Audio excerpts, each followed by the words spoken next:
नमस्कार दोस्तों, आपका स्वागत है YouTube चैनल एसके टेक्नोवेशन पर। इस वीडियो में मैं बहुत ही ज़्यादा इंपॉर्टेंट चीज़ें आपको बताने वाला हूं। तो आपका भी जितना भी स्टेटस पेंडिंग में है या फिर जो भी आपके स्टेटस आपने मुझे भेजे हैं, जितने भी स्टेटस हैं, वो सारे इस वीडियो को देखने के बाद आपके क्लियर हो जाएंगे और आपको फिर कोई और वीडियो और कोई इन्फॉर्मेशन की ज़रूरत नहीं पड़ेगी। इस बात की मैं आपको श्योरिटी देता हूँ कि मेरे पास इस बार आपके लिए 2-3 ऑफिशियल नोटिस हैं और उसके अलावा मैं आप लोगों को लेटर लिखना उस कि कैसा लेटर आपको लिख के कॉलेज में जमा करना, वो सारी चीज़ें इस वीडियो के अंदर कवर करने वाला। तो वीडियो को पूरा एंड तक देखना और फटाफट से लाइक कर दो सारे लोग वीडियो को। और जो पहली बार इस चैनल पर वीडियो देख रहे हैं वो लोग सब्सक्राइब कर लें, क्योंकि यहाँ पर आपको काफ़ी जेन्युइन और आपकी जितनी भी क्वेरीज हैं वो सारी सॉल्व की जाएंगी। चलिए चलते हैं अपडेट की तरफ। बेसिकली सस्पेक्ट स्टेटस तो आप लोग समझ ही रहोगे किस स्टेटस की बात कर रहा हूँ। जिनके भी स्टेटस मान लो कुछ भी दिखा रहा होगा रेड कलर में, उनको सस्पेक्ट स्टेटस बोलते हैं। जैसे मान लो ये स्टेटस हो गया तो ये सस्पेक्ट स्टेटस हो गया, ये भी सस्पेक्ट स्टेटस हो गया। मतलब जितने भी रेड कलर में पेंडिंग है डिस्ट्रिक्ट स्कॉलरशिप कमेटी के अलावा कुछ भी दिखा रहा है, इसका मतलब वो सस्पेक्ट लिस्ट बोले, सस्पेक्ट स्टेटस बोले, वो एक ही बात है। तो ऐसे लोगों को बहुत से सवाल आ रहे हैं कि क्या सॉल्यूशन क्या किया जाए। मैं आप लोगों के लिए कुछ ऑफिशियल नोटिस लेकर आ गया हूं। चलिए पहले उन नोटिस से शुरुआत करते हैं। बेसिकली ये देखिए कहाँ का नोटिस है। कल मुझे एक स्टूडेंट ने इंस्टाग्राम पे भेजा। ये शाहजहांपुर का जिला पिछड़ा वर्ग कल्याण अधिकारी, उन्होंने वहां पर नोटिस ये लगा रखा है। देखिए इसमें नोटिस में क्या लिखा हुआ है कि जितने भी छात्र जो है ऑनलाइन आवेदन करने के बाद सस्पेक्ट डेटा के संबंध में उनके पास सीधे आ रहे हैं, ऐसे समस्त छात्र छात्राओं को सूचित किया जाता है कि वो अपने संदेहास्पद कारण की सूचना प्रार्थना पत्र अपने शैक्षणिक संस्थान या कॉलेज में नामित छात्रवृत्ति प्रभारी अधिकारी को प्रस्तुत करें। मतलब इसमें इन्होंने ये लिखा है कि जितने भी स्टूडेंट हैं जो उनके पास आ रहे हैं अपना एप्लीकेशन और सारी चीजें लेके, उनको वहां ना जाके उनको क्या करना है, एक अपना स्टेटस हो गया और जो मार्कशीट और सारी चीजों की जो फोटो कॉपी हो गई और एक साथ में एप्लीकेशन, तो ये तीनों चीजों लेके DW ऑफिस की बजाय अपने जो आपके कॉलेज में एक टीचर या फिर किसी को दिया गया हुआ कार्यभार कि आप छात्रवृत्ति का काम देखें, तो उनको ये सारी चीज़ें आपको सबमिट करनी है। तो इस नोटिस में ये चीज़ लिखा हुआ है। अब इसके अलावा एक और आपको नोटिस दिखाते हैं। ये नोटिस तो एक विश्वविद्यालय का दीनदयाल उपाध्याय का, तो इन्होंने बस यही बोला है कि ये सारी चीज़ें लेके मतलब आप उनके यहाँ सबमिट करो। तो ये उन लोगों के लिए है। तो इसमें बस उन्होंने डेट बता रखी है कि 27 तक जो है कि होना है करेक्शन, और उसके बाद उन तक 28 तक जमा करना, ये इन्होंने लिखा हुआ है। लेकिन जो डेट है जमा करने की वो 30 जनवरी तक है। इस नोटिस को तो जाने देते हैं। उसके अलावा आप लोगों के जितने डाउट्स हैं, जैसे मैंने यहाँ पर लिखा हुआ ना कि इनरोलमेंट रोल नंबर किसी का होगा, किसी का यूपी बोर्ड ICSE बोर्ड का रोल नंबर या डेटाबेस मिसमैच करके आ रहा होगा, या फिर मार्क्स और रिजल्ट टाइप मिसमैच होगा, किसी का duplicate income certificate, caste certificate duplicate या सस्पेक्ट अकाउंट नंबर होगा, UID नेवर इनेबल होगा। तो सारी चीज़ों के लिए मैं कुछ नोटिस आप लोगों को लेकर आ गया जहाँ पे आपको क्लियर कट सोल्यूशन लिखा हुआ है। इन सारी चीज़ों को मैं बताने के बाद मैं आप लोगों को एक बात अभी से बता दूं कि अभी मैं स्टेटस वाइज भी वीडियो के अंदर कवर करूंगा, तो वीडियो बहुत ही बड़ी होने वाली है। आगे वाले पार्ट में मैं अभी स्टेटस वाइज चीज़ें समझाऊंगा। उसके अलावा आपको एप्लीकेशन कैसे लिखना है वो मैं आपको इस वीडियो में दिखाऊंगा, एक सैम्पल एप्लीकेशन। तो वो चीज़ें आप वीडियो को मिस मत करना, पूरा देखना। ये देखिए, ये आप लोग को डॉक्यूमेंट जो मैं अभी आपको दिखा रहा हूँ स्क्रीन पर, ये बहुत ही ज़्यादा इंपॉर्टेंट है। ये समाज कल्याण का डॉक्यूमेंट है, DSW का डॉक्यूमेंट है। ये उन्होंने ही मतलब निकाला था कि कौन सी चीज़ अगर स्टेटस में दिख रही है तो उसका क्या सोल्यूशन है। देखिए, तो लाइन से शुरू करते हैं। मार्क्स मिसमैच अगर किसी का दिखा तो उनको क्या करना है, गत वर्ष का जो अंक पत्र की प्रमाणित छायाप्रति, मतलब आपको एक अपनी फोटोकॉपी करानी है मार्कशीट की और उस पर अपना साइन करके, और स्टेटस की फोटोकॉपी और एक एप्लीकेशन, ये देना पड़ेगा जिनका मार्क्स मिसमैच है। देखिए यहाँ सोल्यूशन लिखा हुआ है। सेकेंड है जिनका UP board ICSE board high school roll number not match आ रहा है यूपी बोर्ड डेटाबेस के साथ, उनको क्या करना पड़ेगा, अपने हाई स्कूल का जो अपना रिजल्ट है या मार्कशीट है, अंक पत्र है, उसकी फोटोकॉपी, एप्लीकेशन और स्टेटस की फोटोकॉपी, सेम इसमें भी वही करना है। देखिए थर्ड नंबर है enrolment roll number marks not match with university uploaded data, जिसका आ रहा है उनको क्या करना पड़ेगा, उनको भी सेम करना है। लास्ट ईयर का जो पिछला साल है, जिससे मान लो मैं सेकंड ईयर में हूं तो फर्स्ट ईयर की फोटोकॉपी, अगर मैं फर्स्ट ईयर हूं तो 12th की फोटोकॉपी मार्कशीट की, वो ले जाके वही मतलब प्रमाणित का मतलब यह है कि आपको उस मार्कशीट पे अपना साइन भी करना है, साइन करके एक एप्लीकेशन लिखना है और सिंपली आपको वही जो कॉलेज में जो मैंने बताया स्टार्टिंग में अधिकारी उनको दे देना है। तो तीसरा ये हो गया। चौथा है कि जिनका प्रमोटेड विद मार्क्स आया है उनको क्या करना पड़ेगा, उनको जो पाठ्यक्रम या कक्षा में प्रमोट होने का प्रमाण पत्र जो है कि देना पड़ेगा। मतलब आप प्रमोट हुए यानी कि वही रिजल्ट ही देना पड़ेगा, वही प्रूफ होता है कि आप प्रमोट हुए हो।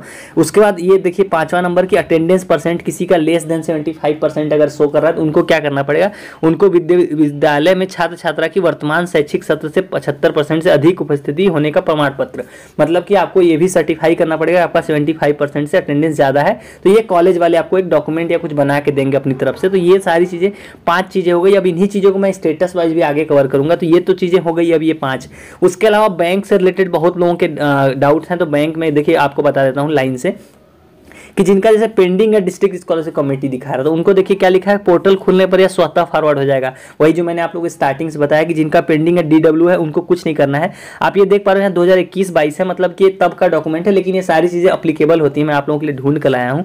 सो इसको रहन देते हैं। सेकंड नंबर पर UID never enable for DBT, तो जिनका भी ये दिखा रहा है उनको बैंक संख्या जाके देखिए, बैंक शाखा में जाकर आधार कार्ड जमा करके KYC करा लेना। मतलब वही जो मैंने आप लोगों को कल की वीडियो में समझाया था, वो वीडियो नहीं देखी देख लेना, डिटेल में समझाया कि आपको कराना क्या है। यहाँ तो KYC लिखा, लेकिन एग्जैक्टली आपको NPCI मैपिंग करानी है और DBT इनेबल कराना है, तो ये भी हो गया। फिर beneficiary created based on UID account is blocked, कुछ लोगों का ये होगा तीसरे नंबर पे। सो उनको भी सेम काम करना है। बैंक वालों का जितना भी IFSC code IR not present और इनएक्टिव, उनको भी सेम काम करना है। तो बैंक वालों को सभी को एक ही काम करना है, वो क्या है, आपको बैंक खाते में जाना है, उनको अपने NPCI मैपिंग पे करा लेना है, उनको बोलना है मैपर पे मेरा खाता जो है कि मैप कर दीजिए, और दूसरा काम DBT इनेबल कराना है। तो ये सारी चीजें आपको जितने भी बैंक से समस्याएं जिनकी भी आ रही हैं उनको ये काम करा लेना है। सो ये तो डॉक्यूमेंट हो गया। अब आपको इन्हीं चीजों को मैं स्टेटस वाइज भी समझा देता हूँ। उससे पहले एक चीज और आप लोगों को दिखा देता हूँ कि काफी लोगों का, जैसे आप लोगों को होगा ना, सस्पेक्ट लिस्ट अभी तक नहीं आई है। मैं अभी जब वीडियो बना रहा हूँ अभी तक सस्पेक्ट लिस्ट जो है कि जारी नहीं की गई है, काफी ज्यादा जिलों पे नहीं जारी की गई। तो देखिए एक आपको महत्वपूर्ण निर्देश दिखा देता हूँ। देखिए इसमें क्या लिखा हुआ है, बेसिकली इसमें लिखा ये है कि जिन शिक्षा संस्थानों द्वारा अवगत कराया जा रहा है कि जिला स्तर से सस्पेक्ट डेटा की लिस्ट प्रदान नहीं की गई है, जिन जनपदों द्वारा सभी शिक्षा संस्थानों को सस्पेक्ट डेटा की लिस्ट प्रदान नहीं की गई है, वे तत्काल शिक्षा संस्थानों को सस्पेक्ट डेटा की लिस्ट भेजना सुनिश्चित करें, जिससे कि समयांतर्गत संबंधित प्रपत्र जिला स्तरीय कार्यालय में शिक्षा संस्थानों द्वारा उपलब्ध कराया जा सके। मतलब कि सस्पेक्ट लिस्ट जल्द से जल्द जो जिले नहीं उपलब्ध कराए हैं उनको बोला गया है कि जल्दी से जल्दी मतलब करा दें, ताकि ये जो है कि कॉलेज या स्कूल अपने लेवल पे काम कर सकें। तो ये वो वाला नोटिस हो गया। तो इसीलिए मैंने बोला था इसमें वीडियो बड़ी होगी, काफ़ी ज़्यादा नोटिस कवर करूँगा। सो ये नोटिस तो मैंने स्टार्टिंग में दिखा दिया। इसमें बस डेट लिखा हुआ है कि 19 से लेकर 27 तक करेक्शन होना है, देन 30 तक संस्था में मतलब अपना जमा करना है डॉक्यूमेंट। तो ये तो चीज़ें आपको पता होंगी। सो अब बात कर लेते हैं कि जो एप्लीकेशन मैंने आप लोगों को स्टार्टिंग बताया था, यहाँ पर भी मैंने हर जगह बताया कि आपको एक एप्लीकेशन लिखना है। सो एप्लीकेशन कैसे लिखना, चलिए उसका एक आपको फॉर्मेट दिखा देता हूँ। ये देखिए यहाँ पर लिखा हुआ है, सेवा में समाज कल्याण अधिकारी महोदय, प्रयागराज उत्तर प्रदेश। मतलब आप जहाँ के हो आपको वहाँ का लिखना है और इसी तरह से लिखना है। विषय छात्रवृत्ति और शुल्क प्रतिपूर्ति के संबंध में महोदय, इस तरह से जैसे ये लिखा हुआ आप इस तरह से इस्तेमाल कर सकते हैं कि आपका यहाँ पे नाम होना चाहिए कि प्रार्थी, जैसे आपका नाम होगा और यहाँ अपने पिताजी का नाम होगा, आपका एड्रेस होगा, देन आप किस क्लास में पढ़ते हो और आपने स्कॉलरशिप फॉर्म भरवाया था, आपका करंट स्टेटस क्या है वो यहाँ पर देखिए यहाँ लिखा हुआ इन्होंने। उसके बाद मिसमैच बता रहे जैसे इन्होंने बताया। उसके बाद यहाँ पर ये लाइनें तो आपको लिख देनी है कि आर्थिक रूप से कमजोर हूँ या ये सारी चीज़ें। और उसके अलावा देखिए नीचे आपको क्या लिखा है, अपना जो रजिस्ट्रेशन नंबर, इनरोलमेंट नंबर या प्रार्थी का रोल नंबर, ये सारी डिटेल आपको लिख देनी है। तो एक फॉर्मेट तो ये हो गया। आप जितने भी अभी नोटिस, डॉक्यूमेंट, ये सारी चीज़ें देख रहे हो, ये टेलीग्राम चैनल पे मैं शाम तक अवेलेबल करा दूंगा वीडियो डालने के 6-7 बजे तक। तो तब वहाँ पे आप पढ़ सकते हो सारी चीज़ें डिटेल में, तो आप ज्वाइन कर लो अगर नहीं किया तो। अगला एक और फॉर्मेट आपको एप्लीकेशन का दिखा देता हूँ। ये देखिए एक और फॉर्मेट है, तो इसमें भी सेम तरह से लिखा हुआ, बस थोड़ी सी वर्डिंग अलग है, बाकी चीज़ें इसमें भी सेम लिखी हैं। तो ये दोनों मैं टेलीग्राम चैनल पर डाल दूंगा, आप लोग देख सकते हो कि किस तरह से आपको एप्लीकेशन लिखना है। ये एक स्टैंडर्ड तरीका है, ऐसे ही आपको एप्लीकेशन लिख के जमा करना होगा अपने कॉलेज में। तो ये सारी चीज़ें तो हो गई। अब स्टेटस वाइज भी यही चीज़ें आप लोग को मैं समझाना चाहूँगा कि किस स्टेटस को क्या करना पड़ेगा, क्योंकि मैंने आप लोग से स्टेटस मांगा था सभी से, तो काफ़ी लोगों ने स्टेटस भेजा, तो मैंने एक बार एक ही स्टेटस लिया है, मतलब रिपीट नहीं किया है सेम स्टेटस, ताकि सबको समझ में आ जाए। सो पहला स्टेटस ले लेते हैं। देखिए इनका है suspected due to non counselling data in private college where counselling affiliated by AKTU and BTE, और दूसरा पार्ट है इनरोलमेंट रोल नंबर। तो चलिए दोनों पार्टों को अलग अलग डिवाइड करके बात करेंगे। तो पहली चीज़ है suspected due to non counselling. तो इसको मैं क्लियर कर देता हूं कि अगर इन्होंने देखो डायरेक्ट एडमिशन लिया है, डायरेक्ट एडमिशन लिया होगा तो ये दिक्कत की बात है, क्योंकि इस बार डायरेक्ट एडमिशन वालों की छात्रवृत्ति नहीं देने के प्लान में है जो समाज कल्याण विभाग है, तो इसलिए ये चीज़ दिखाया जा रहा था। इसका कोई सोल्यूशन नहीं है, पहली चीज़ तो ये हट गई। अब second, enrolment roll number marks not match. तो इसका मैंने जो नोटिस में आपको सोल्यूशन बताया था स्टार्टिंग में कि आपको क्या करना पड़ेगा, आपको सिंपल अपने मार्कशीट जो लास्ट ईयर का है उसको सिंपली उसकी फोटो कॉपी, एक एप्लीकेशन और स्टेटस की फोटोकॉपी, यानी कि 3 चीजें हो गई टोटल। ये तीनों डॉक्यूमेंट आपको कॉलेज में सबमिट कर देना है। जैसे उनके पास इन्फॉर्मेशन आ जाएगा सस्पेक्ट लिस्ट का, वो लोग आपके एक्सेप्ट कर लेंगे और वो लोग काम करा देंगे। तो ये चीजें तो आपको समझ में आ गई होंगी। अब ले लेते हैं अगला स्टेटस। अगला स्टेटस है suspect account number, caste certificate, income certificate और बोर्ड रोल नंबर यूज्ड। देखो ये किस लिए आ रहा है, ये इसलिए आ रहा है जिन्होंने भी देखो अपने फादर का इनकम यूज किया और उनके भाई बहन ने भी सेम इनकम या कास्ट यूज कर लिया, उसकी वजह से ये समस्या आ रही है। इसलिए आ रही है क्योंकि उनके पास एक ही बंदे के नाम के 2 डेटाबेस में आ जा रहे हैं, इस वजह से इन्होंने ये चीज़ दिखा दी। तो इनको भी सेम काम करना पड़ेगा, एक एप्लीकेशन लिखना पड़ेगा और उसके बाद अपने कास्ट या इनकम का मतलब एप्लीकेशन में आपको ये इस तरह से लिखना पड़ेगा कि मेरा मतलब इनकम सर्टिफिकेट हमने अपने पिताजी का इस्तेमाल किया और मेरे भाई बहन जो इस क्लास में पढ़ता है उसने भी इस्तेमाल किया, इस वजह से ये आ रहा है। मतलब कुल मिलाकर आपको एक उनको प्रमाणित करके बताना होगा कि अलग अलग क्लास में पढ़ते हैं, दो अलग अलग लोग हैं, इस वजह से ये चीज़ आ रही है। सो यही काम करना आपको, इनकम सर्टिफिकेट की फोटोकॉपी एक काम, दूसरा है कि स्टेटस की फोटोकॉपी, और तीसरा है जो एप्लीकेशन मैंने समझाया वो काम कर लेना है। और ये चीज़ें हट जाएंगी आपकी, जो मैंने आपको ये तीनों चीज़ें बताई हैं। सो ये चीज़ें फॉलो करो, आपका ही हो जाएगा क्लेरिफाई। अगला ले लेते हैं, देखिए invalid combination of state and district LGD census code in beneficiary address detail. देखो ये क्यों आ रहा है, एक होता है क्या बोलते हैं एलजीडी कोड होता है जो मतलब जो है कि अलग अलग एरिया वाइज दिया जाता है। सो इसमें ये लिख रहा है कि स्टेट और डिस्ट्रिक्ट का जो कोड है वो इनवैलिड बता रहा है, जो जिसने मान लो जिसका खाता है उसके एड्रेस में कुछ दिक्कत है, कुल मिला के ये है। सो ये चीज़ चांसेस है कि ये खुद से सही हो जाएगी। दूसरा काम कर सकते हो, आप एक काम कर सकते हो कि आपको अपने आधार में क्या करना पड़ेगा, आप देखो 2-3 काम मैं आपको बता रहा हूँ, जिनका भी ये समस्या है उनको वो काम करने पड़ेंगे। पहला तो आपको अपने पासबुक में जो एड्रेस है वो मैच कराना पड़ेगा कि आधार में जो एड्रेस है वही है या नहीं है। अगर नहीं है तो वो अपडेट करा लो और पासबुक की फोटोकॉपी नई लगा दो और यही एप्लीकेशन वाला प्रोसेस कर दो। दूसरा काम कर सकते हो कि अगर आपके पास दूसरा बैंक खाता हो तो उसको अपडेट कर दो, क्योंकि अभी करेक्शन में जो बैंक खाते को चेंज करने का सिस्टम है वो ओपन हो गया। मैंने आप लोगों को बोला था कि आज तक वेट करना, तो ओपन हो गया है, तो वो काम कर लो और इससे आपका सॉल्व हो जाएगा। तो ये चीज़ तो सॉल्व हो जाएगी। अब नीचे आपको दिखाई दे रहा होगा कि इनरोलमेंट रोल नंबर, ये तो मैंने सेम बताया, तो वही चीज़ अप्लीकेबल हो जाएगी और ये सॉल्व हो जाएगा। मार्क्स रिजल्ट टाइप मिसमैच, तो इसमें भी आपको सेम काम करना पड़ेगा, जो मैं यही फोटोकॉपी वाले 3 काम जो मैंने बताए वही काम करते ही आपका ये भी सॉल्व हो जाएगा। नोटिस आपको डाल दूंगा टेलीग्राम पे, आप खुद से पढ़ के इस सबका सोल्यूशन जान जाओगे। UP board ICSE board high school database not match enrolment roll number, तो इसमें भी वही 3 काम।